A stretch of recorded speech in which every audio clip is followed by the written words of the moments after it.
Salam, hər vaxtınız xeyir olsun. Bu günləri hər kəsin evində olan ərzaqlarla yumuşaq, dadlı, ləzzətli və o qədər də bərəkətli olan ərikli yay piroqu hazırlayıram. Keçək piroqumuzun hazırlanmasına bunun üçün qaba 120 qram kərə yağı, üzərinə 1 dolu stəkan şəkər tozu, stəkan ölçüsü ilə 200 qram şəkər tozu, 1 çimdik duz və 5 qram vanil töküb mikserlə biraz çalırıq. Çox ağarmağına ehtiyac yoxdur. Bir qədər ağardısa bəs edir çalmağınız. Onu da əvvəlcədən qeyd edim ki, bütün ərzaqlar ev temperaturunda olmalıdır. 200 ml qatığın üzərinə 1 çay qaşığının ucunda soda əlavə edirəm. Qıcqırdıram, onu qatıram xəmirimizə. 2 ədəd yumurtanı da ağlı sarılı qırıram və bunları da qarışımımıza qatıram.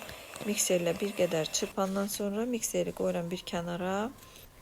Mənim reseptimdə 2 dolu stəkan və əlavə 1 yemək qaşığı unum var. Bunun üzərinə bir qabartma əlavə elədim, qarışdırdım bir kənarda unumu. Sonra isə onu ələkdən keçirdirəm, xəmirimə qatıram və yaxşıca qarışdırıram. Baxın, xəmirimin qatılığı bu formada olmalıdır. Nə çox boş olmamalıdır, nə də çox bərk. Əriklərimin içini təmizləyib bir kənara yığıram. Daha sonra qabımı götürürəm, içini biraz yağlayıb xəmirimi bura yerləşdirəcəm. Əgər videomuzu bəyəndinizsə, sonacan izləyin. Kanalımıza abunə olun və bizə dəstək üçün bəyənmə düyməsini basın ki, bizim də videolarımız önə çıxsın, kanalımız böyüsün. Ərikləri bu formada piroqun üzərinə yığıram sırayla.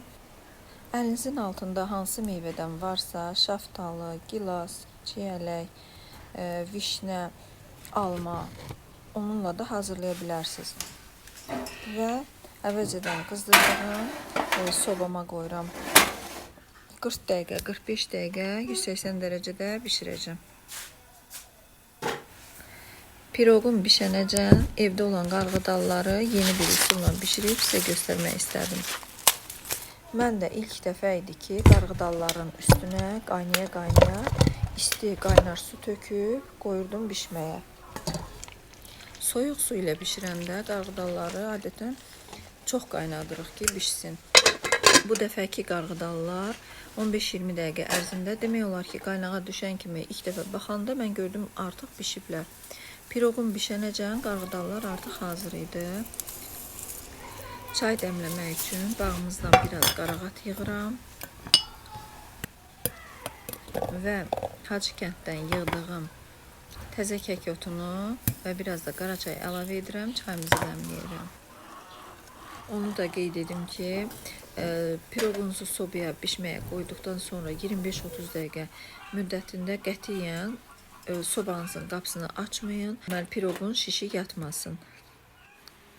Yoxlayıb sobadan piroqu çıxardıb soymağa qoyuruq. Həm asan başa gəlir, həm də bərəkətli piroqdur. Qəfil qonağınız gələrsə tez hazırlayıb süfrəyə verə bilərsiniz. Əminəm ki, çox bəyənəcəksiniz. Artıq soydu. Mən piroqu çıxartdım qabımızdan. İndi isə üzərinə şəkər pudrası əlavə edirəm biraz və kəsib sizə göstərəcəm. Meyvəli piroq olduğu üçün ətri də möhtəşəmdir və piroqun özü də pambıq kimidir. Daha öncədən bişmiş qarğıdallarımı da sizə göstərmək istədim. Bizi izlədiyiniz üçün hər birinizə ayrı-ayrılıqda təşəkkür etmək istədim. Zamanınız varsa, bir dəqiqənizi ayırıb bizə də yorum yazsanız çox sevinərik. Salamat qalın. Öz haqqınızı halal edin. İnşallah növbəti videolarda görüşənədək. Allaha əmanət olun.